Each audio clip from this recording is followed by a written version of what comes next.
Saya tak nak sebutkan sebab dia sebutkan terowong mana, tapi Jabanah lah, jambatan bawah tanah ataupun underpass yang digunakan beliau di kawasan East Coast.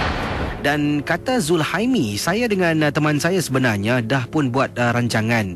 Kami seramai 12 orang berada di pantai East Coast ketika itu, Kisi. Kami overnight sambil nak memancing. Dan oleh kerana ibu saya telefon ada kecemasan berlaku di rumah, saya terpaksa pulang. Waktu itu sekitar pukul 10 lebih malam. Jadi saya pun kata pada teman saya pulang dahulu, tengoklah. Kalau saya boleh kembali, saya akan kembali. Kalau tidak, minta maaf lah. Jadi saya pun bungkus barang-barang. Memang Kisi marah, tapi oleh kerana di rumah ada kecemasan, kata Zulhaimi, saya pun mula angkat beg saya dan mula berjalan kaki untuk pergi ke perhentian bas berdekatan dengan kawasan saya pancing. Dan Kisi, saya terpaksa menggunakan jabanah ataupun jambatan bawah tanah ataupun underpass untuk nyembrang lebuh raya ataupun digunakan di sini expressway lah, ECP yang ada di atasnya.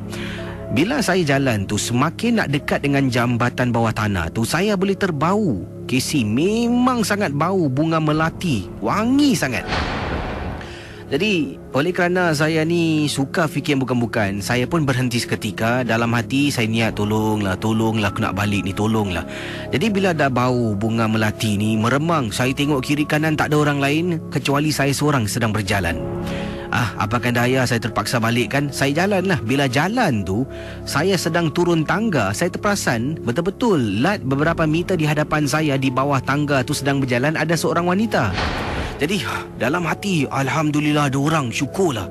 Saya pun turun, wanita tu pun turun. Jadi wanita tu jalan di hadapan saya berada di belakangnya. Saya jalan perlahan-lahan, kemudian di tengah-tengah jambatan tersebut dia berdiri. Para pendengar Ria 897 FM. Kata Zulhaimi, bila wanita tu berdiri, tidak bergerak tengah-tengah jambatan bawah tanah tu, saya mula berhenti. Dan saya mula rasa ada sesuatu yang tak kena. Yang paling menyeramkan apabila wanita tersebut mula menangis ketika dia sedang berdiri.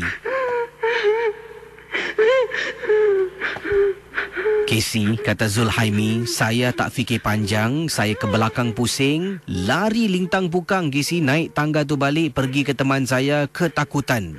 Dan akhirnya dua orang temankan saya hantar saya sampai dekat bus stop untuk pulang ke rumah. Itulah pengalaman yang menyeramkan bila kami lalu di kawasan yang sama. Hairan, tidak pula ada bau-bau bunga melati, tidak pula ada nampak wanita, dan wanita itu selepas itu tidak kelihatan di mana-mana pun. Itulah pengalaman. Dan saya pernah dengar juga beberapa pendengar-pendengar dan juga rakan-rakan teman-teman mengatakan salah satu jambatan bawah tanah di kawasan East Coast ni ada juga kedengaran wanita menangis, gangguan-gangguan tertentu. Pernahkah anda mendengar? Dan Zulhaimi sebenarnya ada beritahulah jambatan bawah tanah ni dekat mana. Saya tak nak sebutkan, mungkin benar atau tidak tak pastilah, tapi itulah kisah dan akan saya teruskan dengan kisah selanjutnya dalam rancangan Misteri Jam 12.